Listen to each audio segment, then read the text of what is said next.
I'm very happy to welcome the students of Anti-Oppression Social Work Practice to a panel that is focused on anti-oppression social work practice and other guests.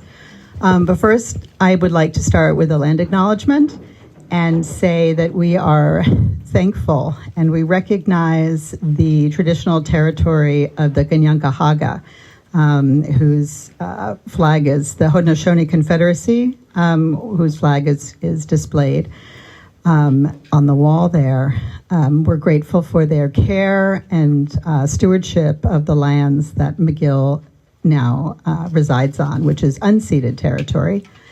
And we are thankful of other nations, the Wendat and the Huron, and the Anishinaabe nations and other nations who have called this area home. And we hope that part of what you're learning in this class, that you'll be understand the importance of walking the talk of reconciliation. And that's also the theme of what we're doing here today. So I would very much like to welcome Reverend Arlen John Bonnar.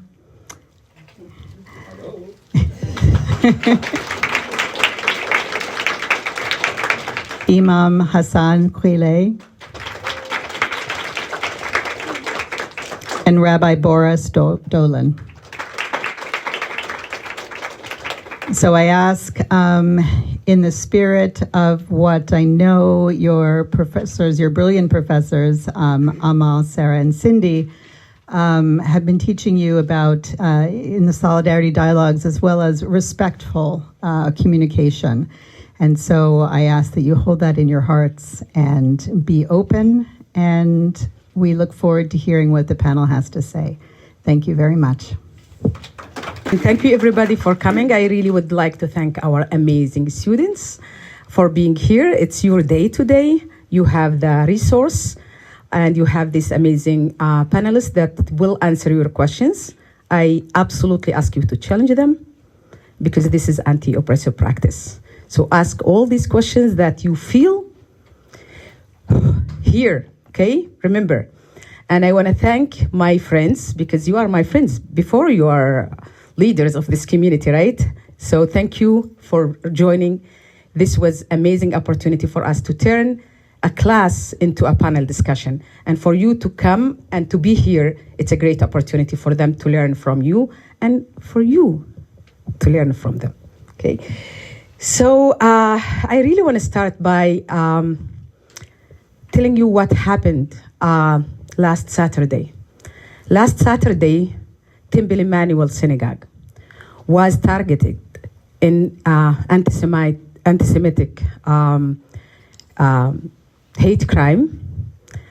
The wall, the side of the wall was sprayed, and with a very anti-Semitic symbol, a Nazi one that triggers all of us. Rabbi Lisa Grashko went out and recorded a message to everyone that in these days of polarizations, we need to stand up together as community and support and denounce these acts of hate and racism. Last month, I was welcoming a friend of mine, a Palestinian, who was denied his room in a hotel only because he's a Palestinian. It was only when I threatened by filing a complaint that the hotel agreed to let him stay in the hotel. A black hijabi student was asked to present her ID while coming into McGill University, where everyone was passing without any questioning. And she needed to present her ID just because she's a black and she's a hijabi. These are not isolated incidents. This is part of our daily realities. Some of you will know about them. Many of us wouldn't report this. Sometimes we feel like, no, I don't want to report. Why would I put myself in this place? But to deal with these issues, we need to name them. We need to stand up against anti-Semitism, Islamophobia, anti-Palestinian racism, anti-black racism, anti-queer racism, and every form of racism.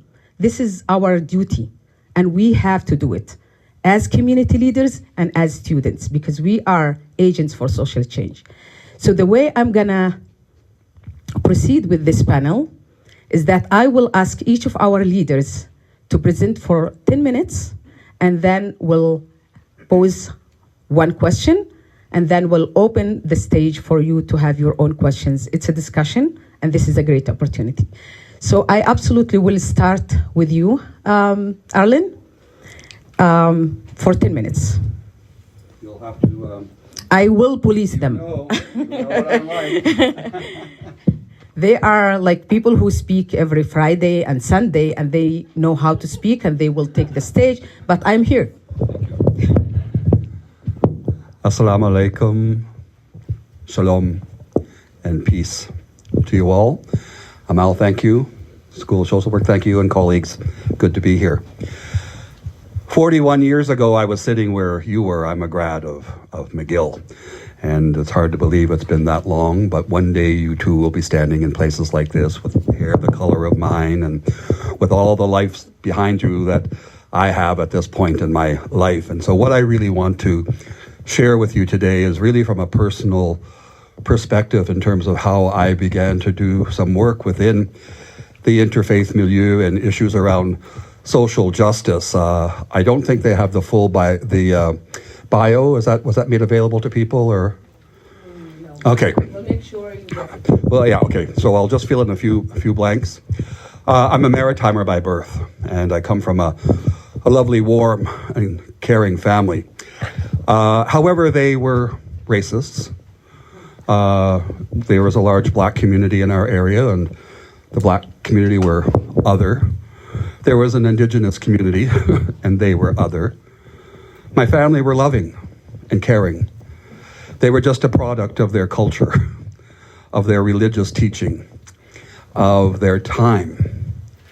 And as much as they may have been racist in that way, if any of those groups had came and knocked on the door and asked for anything, my family would have taken their shirt off and given to them. So it was something that they learned and handed down. And so my life has been one of trying to step outside of those cultural colonial boxes that so many of us are born in. I was always a person of faith in the Christian movement, but my family were not big practicers. We went to church on Christmas and Easter and funerals and weddings. But I always had this kind of relationship.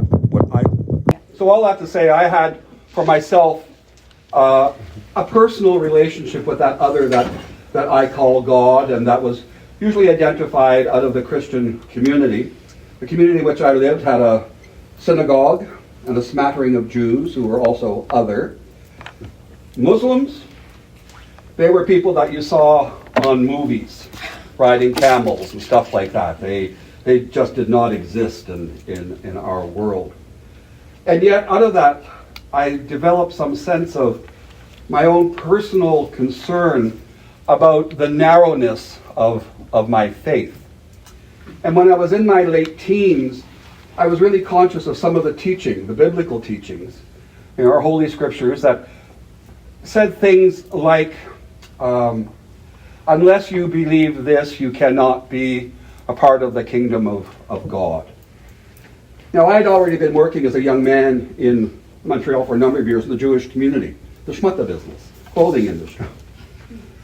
I loved and worked with Jews. And all of a sudden I began to say, how could this be possible? How could this be possible that my faith would teach that? And that these wonderful people are so different from me that they're beyond the care and love of God?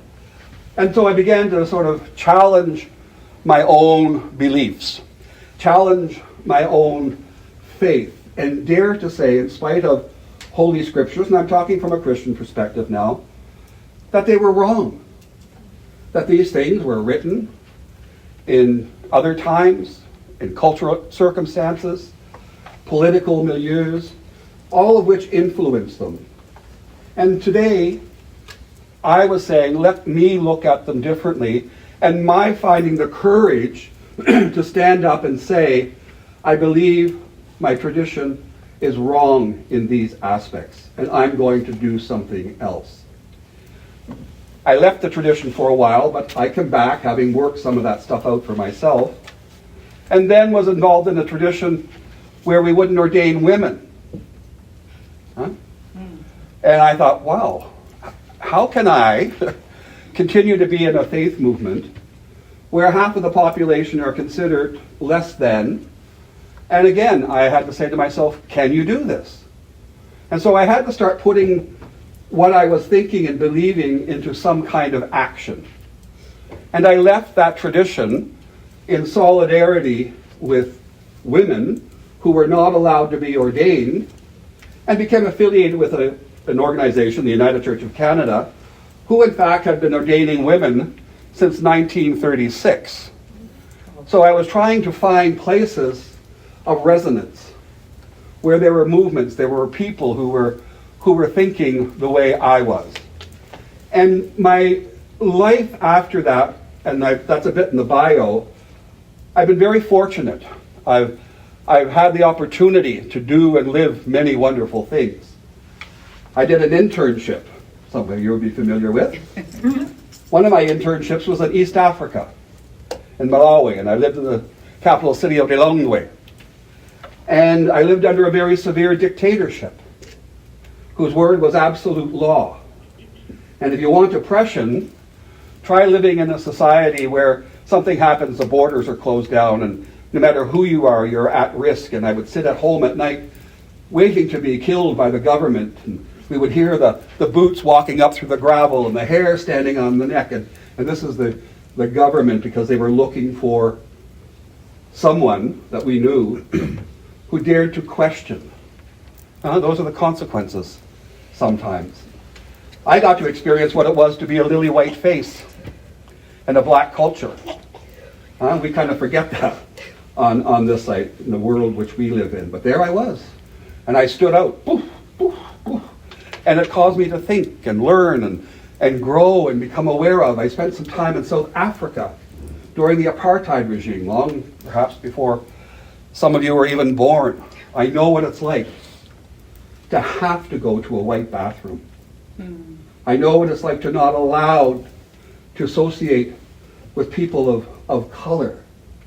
Laws that were draconian and applied not only to people of color, but to me as well. And so my life has been filled with those kinds of experiences. And I guess the one thing that I'd like to put out to you in terms of my faith as well is I'm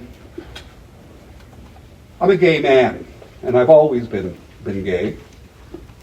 And part of my religious tradition, culturally, the tradition, the scriptural stuff, negated me. Told me there was something wrong with me. I was not good enough. And I realized, you know what? They're wrong. They're wrong. I am of value. I am good. I am worthy. I am loved by this other called God. And so part of my journeying was learning that I'm not responsible to take care of God. Whatever God is, God can take care of self. Or that is not God. Right? But what I need, as somebody who believes in that other, is to take care and stand with God's people. And that's a different thing. And so that is standing with all of those people that I kind of alluded to in my journeying, who still continue on today. And for us to recognize, there's a kernel in all major religious groups, a scriptural one, that says you love your neighbor as yourself. Go to any of the major religions. You'll find that kernel. And so for me, that's what it's been, is trying to, do that command of caring for neighbor as I would want to be cared for and about. And then lest we think we're too righteous, There's another wonderful little biblical story in the Christian scriptures, and Jesus is gathered with a bunch of people who are ready to stone a woman. They're going to kill her because she committed adultery. Now the irony is here, there's no man. I mean, adultery happens with two, right? No guy. He's off doing whatever. She's the one who's going to pay for it. She was the nasty one. And the story ends with Jesus looking at all those people with the rocks. They're ready. They're going to bash her. Full of righteousness. And then he says, okay, whoever has no sin, you throw the stone first.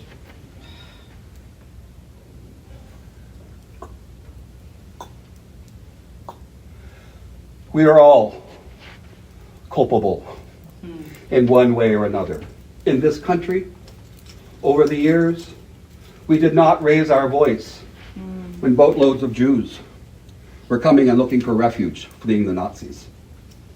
We said nothing when we put the Japanese in internment camps. We said little when people of the Two-Spirit LGBTQI+ community were being beaten and murdered and put in jails. Societally, we are as guilty as anyone else.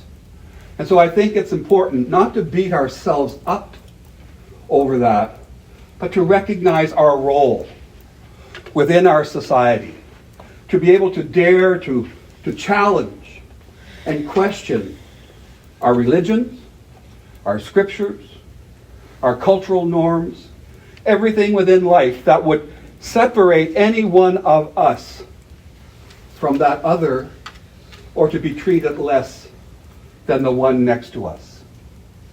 We, I believe, need to stand with, these days, stand next to people who are fighting battles. Sometimes your place is not standing next to, but sometimes your place will be standing behind and letting them know that you've got their back, but you're there. And sometimes you'll have to walk out in front of them. Take the bullets, take the arrows, take whatever as you try to protect the ones who are being oppressed and abused for whatever reason. So, I guess the last word I'd like to say to you is, or ask you a question, or pose a question. How can anyone fight for rights and equality for themselves and not do it for others? Thank you.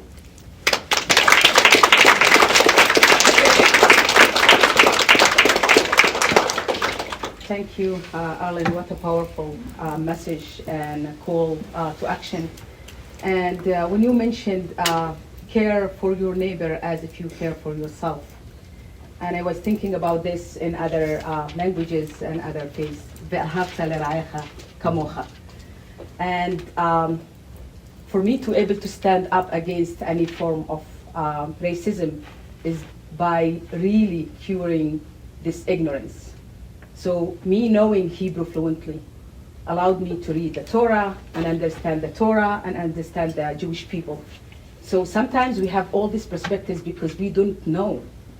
And we allow ourselves to be ignorant.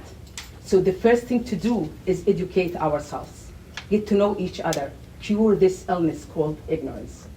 I would like to invite Rabbi Boris for 10 minutes. Thank you very much. I always feel like when I do these interfaith dialogues that it's the beginning of a Jewish joke. A Reverend and an Imam and a Rabbi walk into a social work school, but I know this is serious stuff. But we're usually in a bar. Those do have better pipelines. Yes. So what I'd like to do is also share a little bit about my own story, some Jewish teachings on anti-oppressive ideas and fighting hatred, and then maybe some of my thoughts about how we can move forward. So I remember as a kid Passover Seders, and they're, for many Jews, they're the most important holiday of the year, not only because of the great food, but because we're retelling the story of the Jewish people, we're talking about the time that we were slaves in Egypt, and trying to make it relevant for our lives today. So, we go through a book and there's words and songs we're supposed to say. But in my family, I grew up in a pretty non-religious but very Jewishly proud liberal family, we talked about everything. We argued. Sometimes when things got a little heated, we screamed at each other. And the goal of Passover, which is telling our story, is to expand it into telling the story of everything that's happening today. So the Seder plate, the symbolic plate, which has matzah and charoset, remember, and these bitter herbs reminding us of our pain and slavery. In my family, we also put an orange on the Seder plate to remind us of how women and the LGBTQ people in our world are oppressed. We put an olive to remember, to hope for peace in the Middle East and remembering the rights of Palestinians. We put artichoke hearts to hopefully showing how the Jewish community is prickly to interfaith couples and how we need to support them. And to be honest, over the years, the Seder plate got so filled that you couldn't even see the matzah anymore. So we had to set a rule in the family that we can talk about it, but you can't continue to make a mountain of symbols. Because sadly, as I realized even as a kid, the world is a dark place, and there's so much hatred, there's so much that we need to work on, and you can't solve all the problems in a Seder meal. You can't talk about all of that. But what I learned was this most important phrase that came up in the Passover Seder: we were slaves in Egypt. And we're called to say this is not just about Jews. This is to say, you know what pain feels like. So you cannot live your life as a Jew unless you recognize the pain in others. So it's not just about our freedom.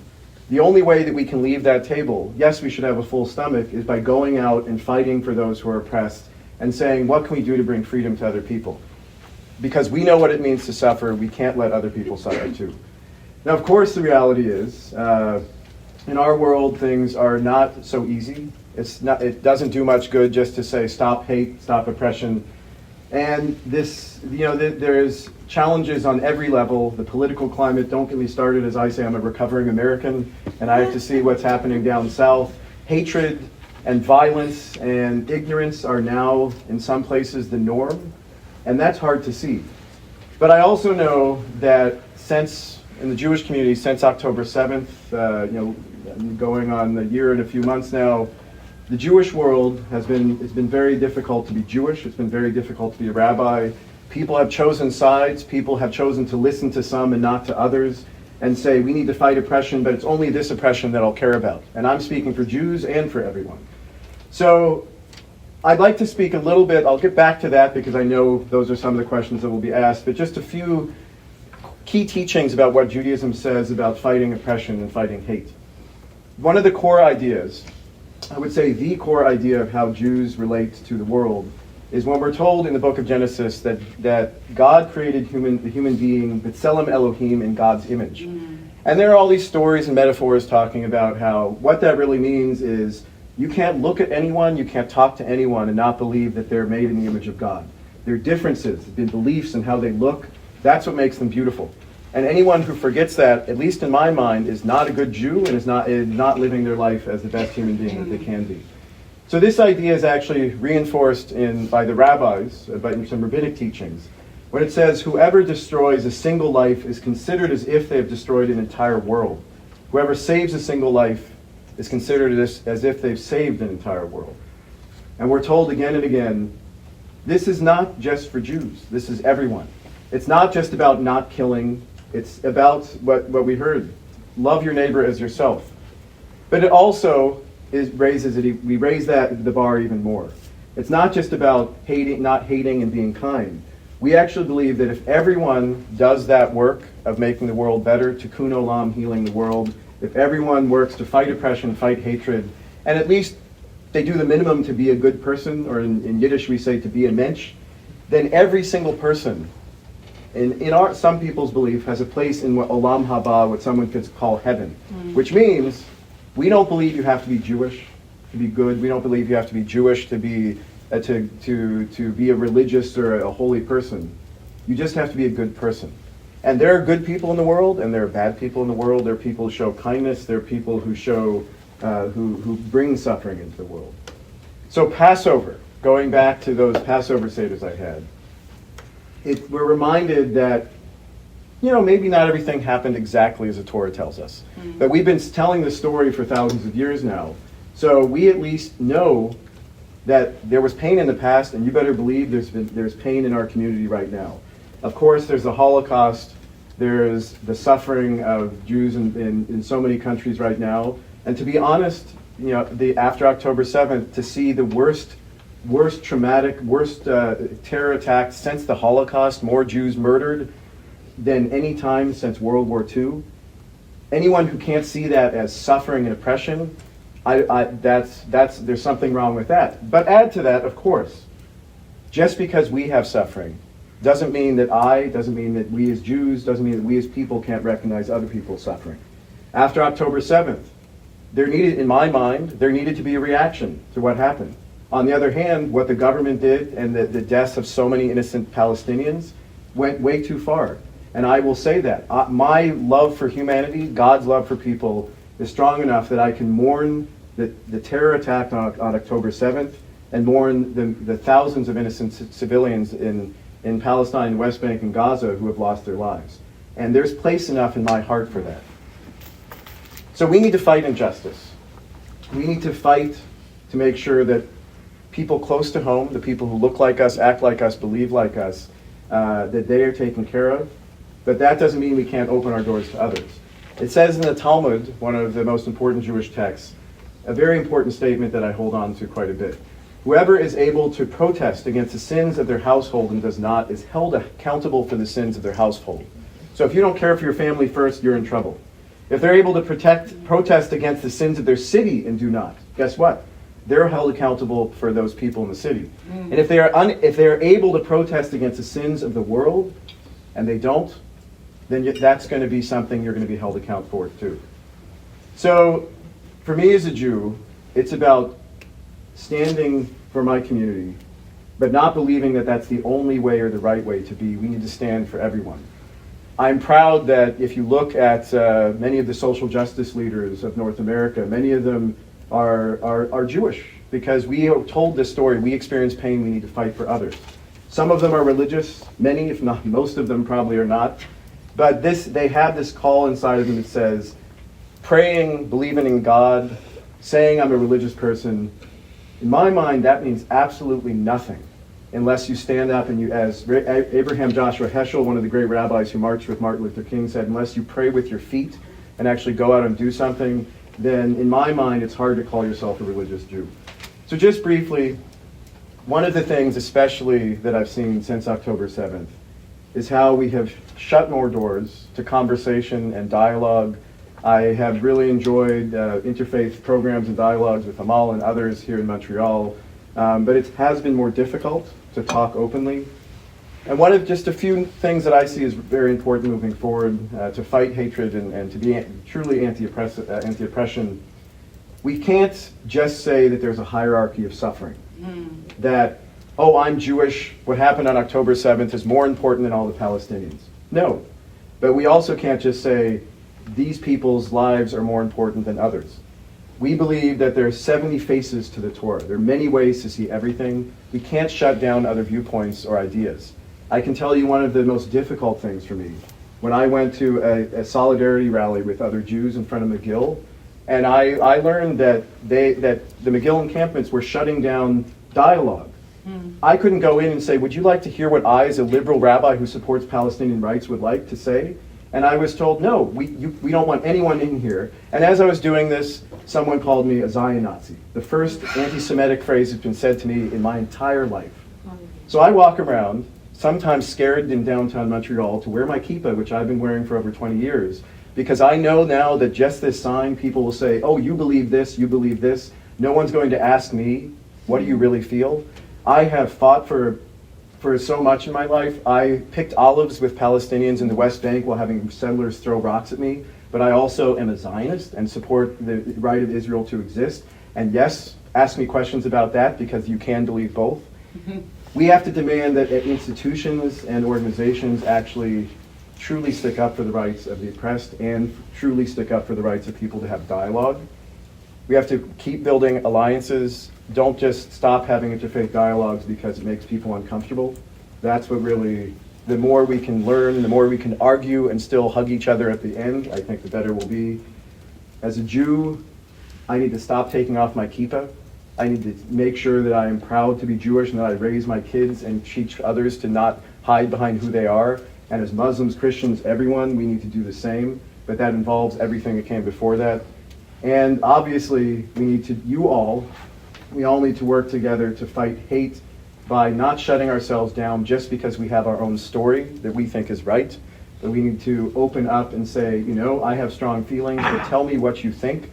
And it seems so obvious, but I'm sorry, people don't do that as much as they used to.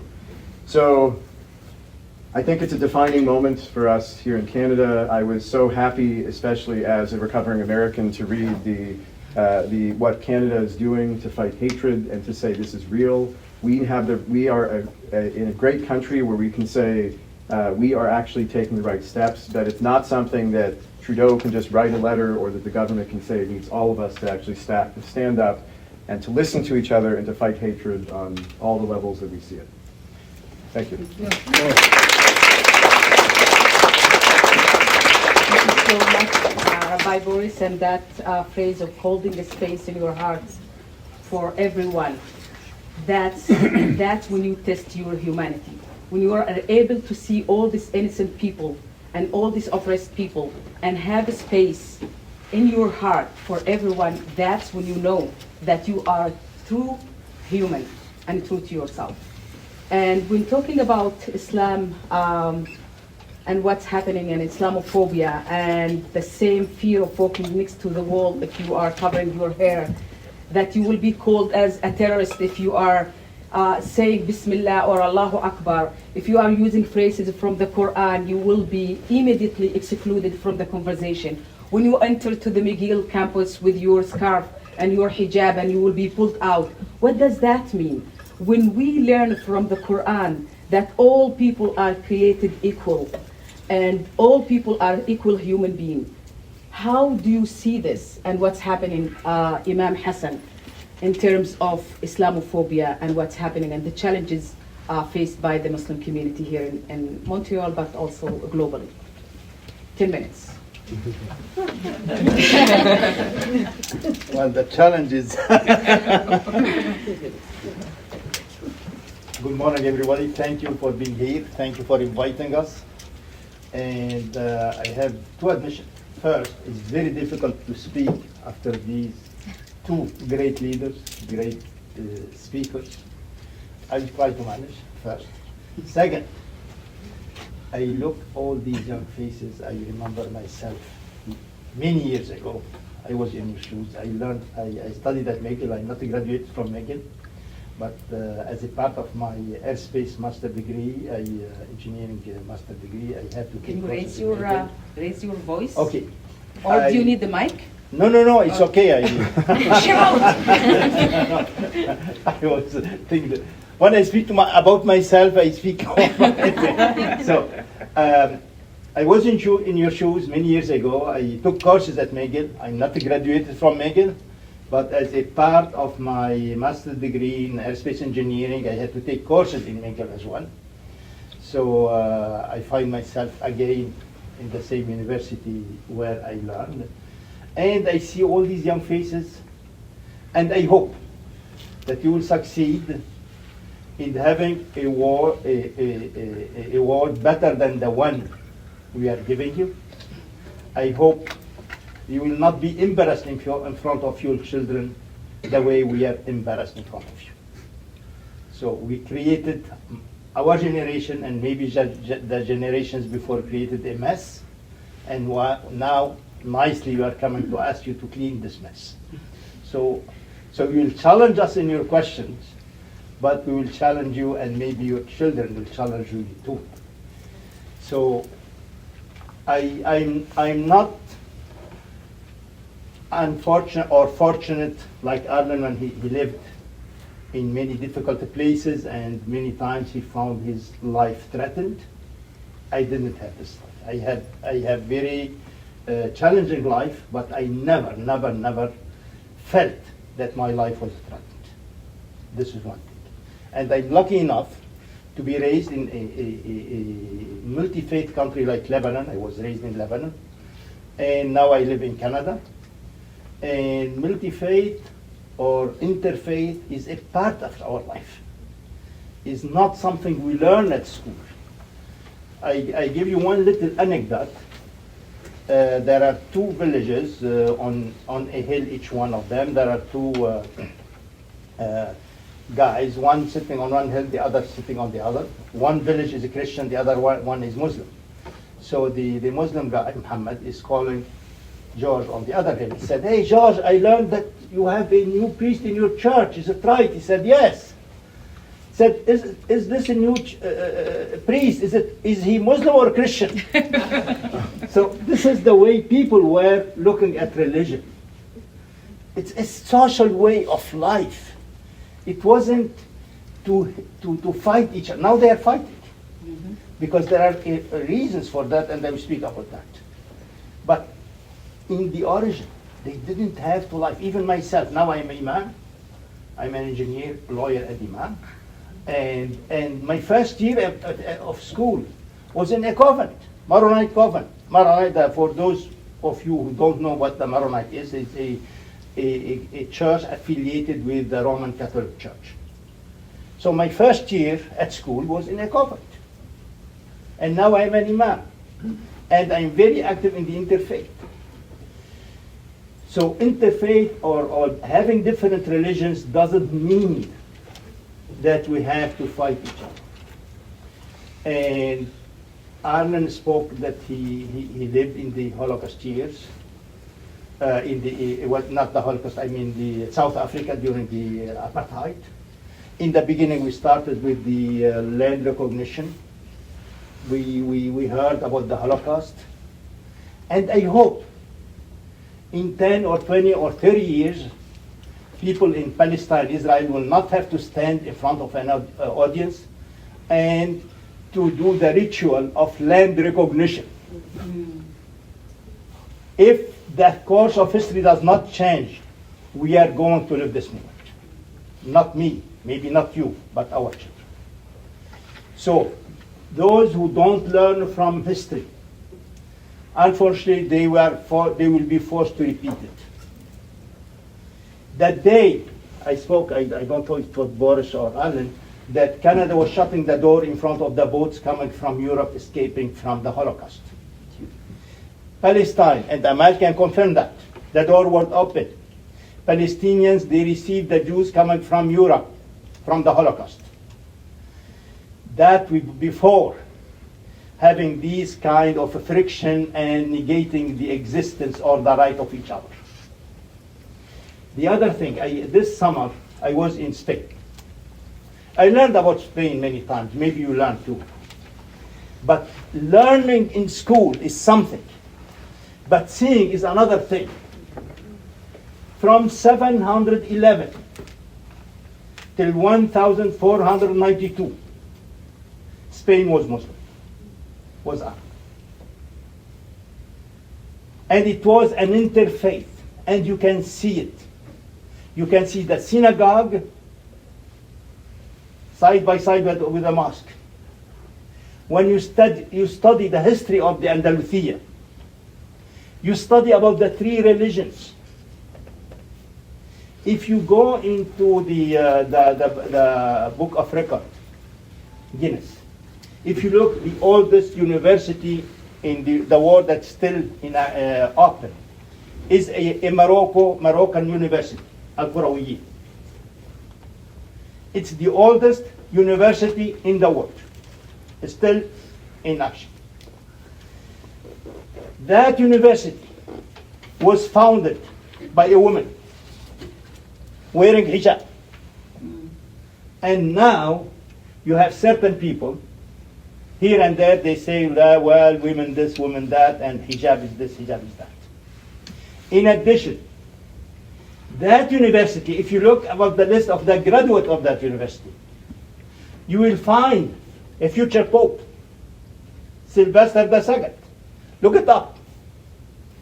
Sylvester II went to Qayrawiyin to study and to become a pope later on. He introduced the Arabic numeral to Europe. Now when you write your phone number, you don't use the Roman numerals. V to mean 5, X to mean 10, and so on. It will be hell. Another, and Boris can confirm that, another graduate of that university is Musa ibn Maimunat. Maimunat, and please correct me if I'm wrong, was the most important theologian of his time until now in the Jewish faith. He studied at the Qarawiyyin. And he became later the physician of Saladin. Maybe you learned about Saladin in other book history. He was fighting the Crusaders in Palestine. His physician was a Jewish theologian, graduated from Al-Qarawiyyin. When we had the Reconquista in Spain, 1492, we talk about the expulsion of Muslims from Spain. It wasn't the expulsion only for the Muslim from Spain. It was the expulsion of Jews and Muslims. And this is why, where these Jews went, to the Muslim world. This is why in Morocco, for a long time, more than a third of the population was Jewish. They went to the Ottoman Empire, and the head of the Ottoman Empire was a caliph. It was a Muslim state. And they settled in a city now is in Greece. It's called Salonika. I don't know how to pronounce it. It was a very important Jewish city in Europe. So this is how we have to look at history. We don't need to listen to those lunatic, fanatic who come to raise us each against the other. We don't need to clean Gaza from its population to have peace. That has a name in the international law. That name is genocide. They tried it here in North America, in America as a whole. Until now, we are still discovering burial places of native children. We don't need to have this in the future.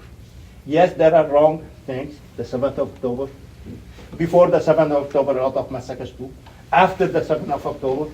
But where do we stop? Now Palestine, from the river to the sea. By the way, it's not only a slogan for the demonstrators in Montreal. It's the slogan of the Israeli government too. It's Netanyahu and his party, from the river to the sea. And the same map he showed in the UN was from the river to the sea and has only Israel on it. So fanatism is not only on one side. And if we don't stop fanatics, the whole world will be a war for eternity. And we will have to have the land recognition in 10 or 20 or 30 years from now. So as I'm saying, from the river to the sea, there is a population. Believe it or not, half of that population is Jew and half is not a Jew. Even if Mr. Trump succeeds in having ethnic cleansing in Gaza, he's not going to be able to succeed, God forbid, to expulse all the Palestinians from historic Palestine. Netanyahu, with all his machine wars and with all the weaponry he's receiving from Netanyahu, is not going to be able to kill all the Palestinians. The Palestinians in the resistance or terrorism or whatever you call it, they are not going to be able to exterminate all the Jews there. So there's only one choice: to recognize the existence of the other, to make peace with each other. But before making peace with each other is to have peace with ourselves too. Peace starts with us and going to outside. Is this speaking in vacuum? No. If I look as an Imam, I look in the Quran, you know what? The prophets mentioned in the Quran, more you have Abraham mentioned 69 times, Moses 136 times, Jesus 25 times. As of the Virgin Mary, the mother of Jesus, she was mentioned 24 times, 11 times alone, and 13 times as the mother of Jesus. This is the Quran. They said, love your neighbors. Our Prophet said the same thing. None of you will be a true believer if he doesn't like for others what he likes for himself. He mentioned the Bible, and when he was saying, I was asking myself, is he translating the Quran or is he reading from his Bible? The one who killed one person is like he killed the whole humanity. And one who saved one life is like if he saved the life of all humanity. So this is the origin. You know what? Among other things, I'm a farmer. I love trees. To know if a tree is in a good health, when you see the leaves, you think the leaves are the symptoms. The real problem is with the roots. If the roots are sick, regardless of how good the leaves will look, the tree will die. And this is why we have to go back to our roots. And this is why I mentioned the Quran. This is why I mentioned how many times the Quran mentioned Jesus, mentioned Abraham, mentioned Moses. This is why I spoke to you about Saladin, about Maimonides, about Sylvester II, about Salonika, because all these, we have some fanatics. They look here and there for examples to kill each other. And you can find examples. When we look in when we are on the road, we know there are certain road accidents. But it doesn't stop me from driving. I have to be careful. I have to drive safely, not only for myself, but for others too. And you know what? All of us love, maybe you don't have children, but I have children. We love our children. But when we love our children, we don't need to hate other people's children. Our children will live side by side with other children, and we have to love all of them. This is what will make humanity a better place. And I will finish with this, Amal. I look at Jews, Muslims, Sikh, atheists, what we have as hope in life. You too, as young students. We want to have good health. We want to have a good job. We want to have a good future. We want to have a car.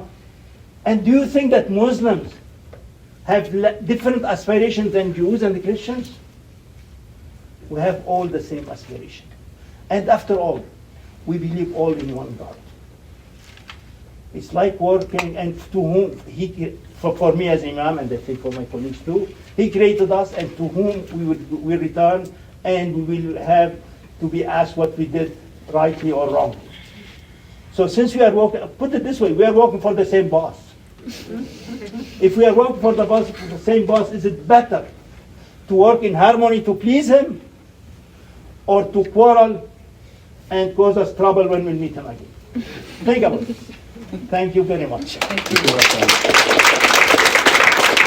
In the work that I've done, and again going back to the Two-Spirit LGBT community, understanding, and it kind of is a parallel in many ways, of people from my age live the world in a particular way. We were threatened by things that are taken for advantage today. And so in the work now that we're doing, it's a program we've started called Exchange, it's bringing the Two-Spirit LGBT community together from my generation to current generation, and trying to, and recognizing the negative.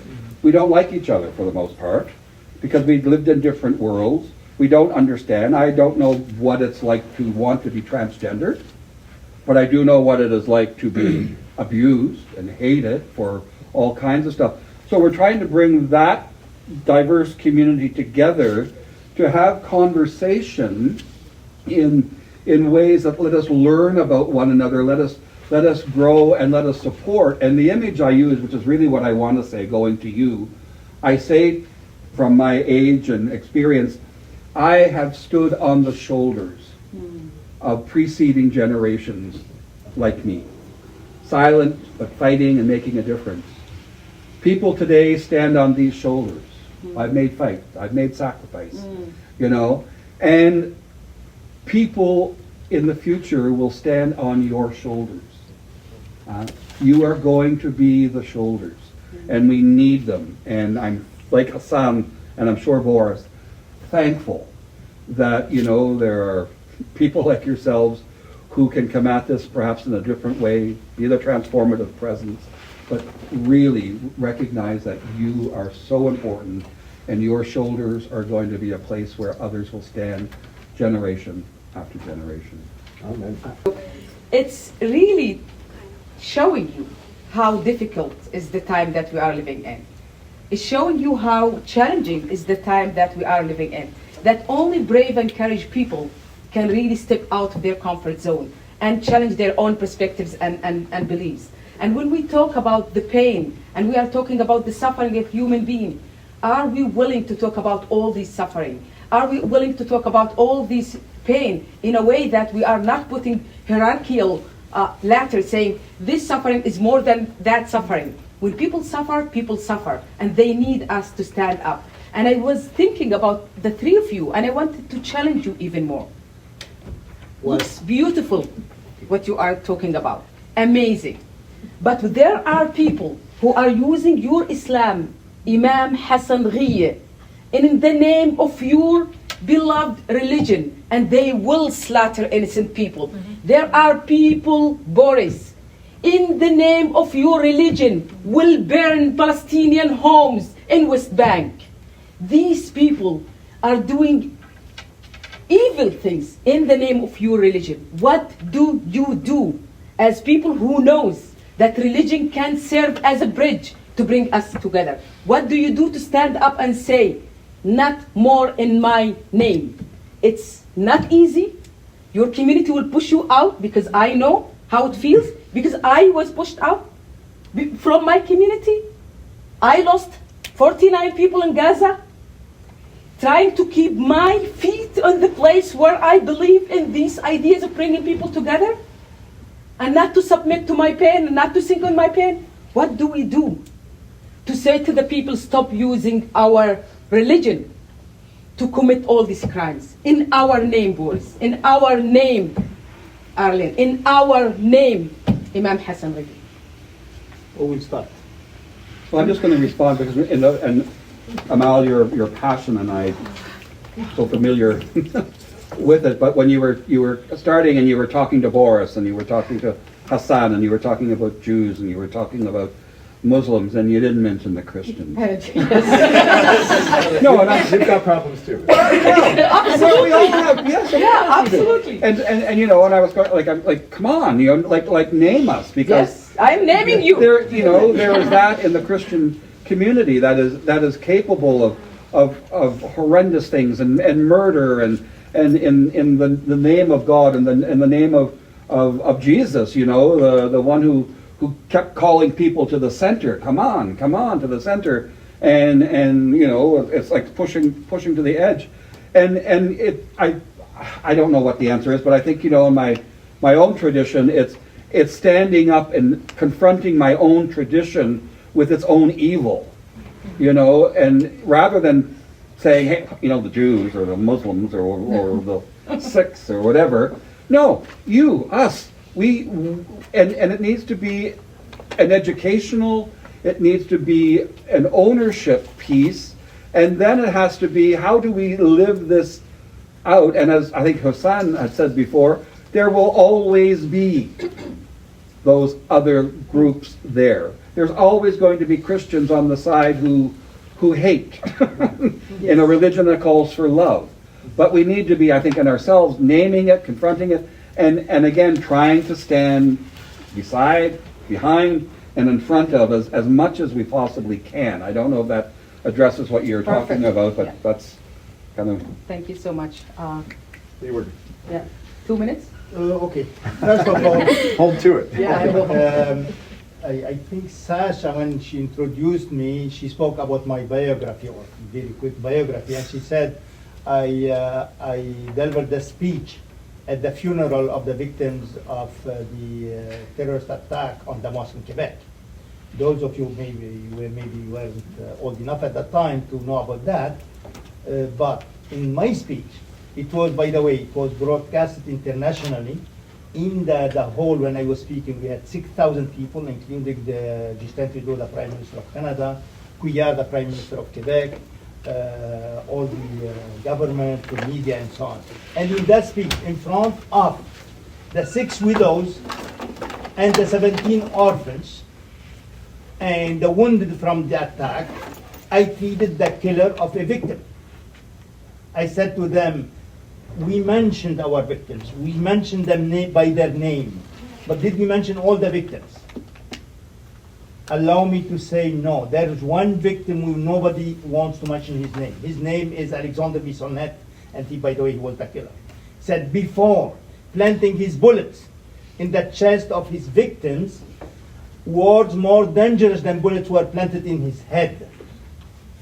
He hated propaganda. The politicians who try to put us one against the other. So we have to make sure that these politicians, these reporters, these media people don't come and poison our lives. By the way, I was shut up by many of my community. How can I treat the killer as a victim? Because he was a victim too. So the thing is, yes, you have to feel, and I mentioned his family. I said, do you think the mother of that killer is happier than the mother of any of our martyrs? Definitely no. No mother wants to see the name of her son or daughter in the media that he did something so awful, and he destroyed his life and the life of his family too. So this is why we have to make sure that to feel the feel of everybody else. You know what? I will end with this, Amal. When there's a fire in the home of my neighbor, and I go to help that neighbor putting up the fire, I'm not doing an altruist act. It's a self-defense. Because if I don't help my neighbor, the fire, after destroying the house of my neighbor, come and destroy my own house. We are living on a boat, all of us. And it doesn't take a big hole to sink a big boat. One small hole will do it. So let us make sure that that boat, regardless if we are friend or not friend, regardless if we agree on everything, even the sex of the angels, if we don't agree on everything, no problem. But our destiny is a common destiny. And I cannot preserve my family if I don't care about other people's family. Thank you very much. Thank you. Thank you so much. Boris? So I think being brave and speaking the truth really makes a difference. But, you know, as I've said, in my community, I have had people leave. There have been times where I've been worried about my job because in this very traditionally Jewish city where there's a lot of people who don't think like me, even mentioning Palestinians while still saying I support Israel can get me in a lot of trouble. And, you know, but we need to be able to say these words while looking in the eyes of the people who are affected. Yes. And if you say that down with Zionism, you know, that you don't like this or that, look at the people in the eyes who are being affected and ask them, it sounds cliche, maybe not asking these words, how does it make you feel when I speak like this? What is your truth? And as social workers, you know, anyone who, do you sit there, questions are very important. You aren't there. I've learned as a rabbi, when I started being a rabbi, I thought I was always supposed to quote the Bible and say wonderful, wise things, and that's what would help people. And I realized, no, in fact, just saying, I'm here, I'm listening, that is the greatest activism you can have. And that doesn't mean that you shouldn't stand up and say, okay, it's time to stop listening. You're speaking falsehoods, you're doing something that is destructive, here's the truth, and here's where I learned it from. When people say things that you are suspicious of aren't right, ask questions. Where did you get that information? Why do you feel that way? How do you think this makes people like me feel?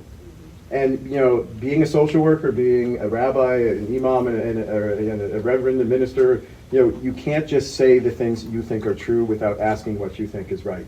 So be brave, stand up, but don't forget to listen, and I think that's the key to everything. I love it. Thank you so much. And I want to invite Dr. Sarah to give the conclusion and thank our panelists. We have to talk about the date. Oh yeah, so you want to say... Before or after? Up to you. No, it's say it and Sarah will say it. By the way, as you know, Ramadan, by the way, for those who don't know about Islam, one of the pillars of Islam is to fast Ramadan. Ramadan is a month in the calendar, and it starts on the 1st of March. And it's a tradition. We break fast. We fast the whole day. We break fast at sunset.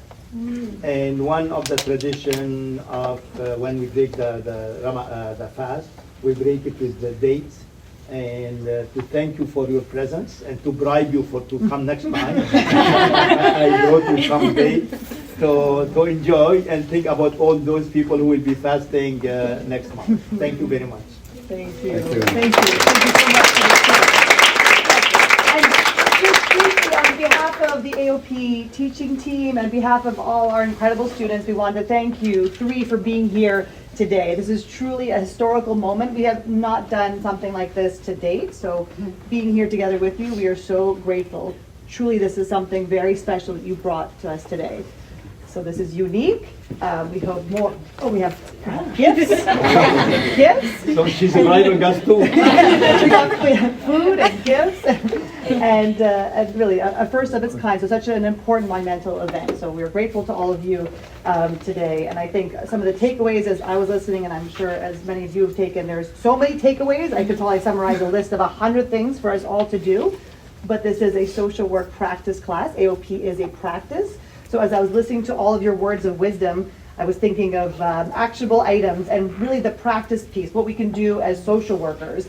And the things that you outlined are things that so many of us are doing already. Active listening, listening to each other. Listen more than you talk. I can't remember who said this, but that was you. Yeah, that was good. I like that.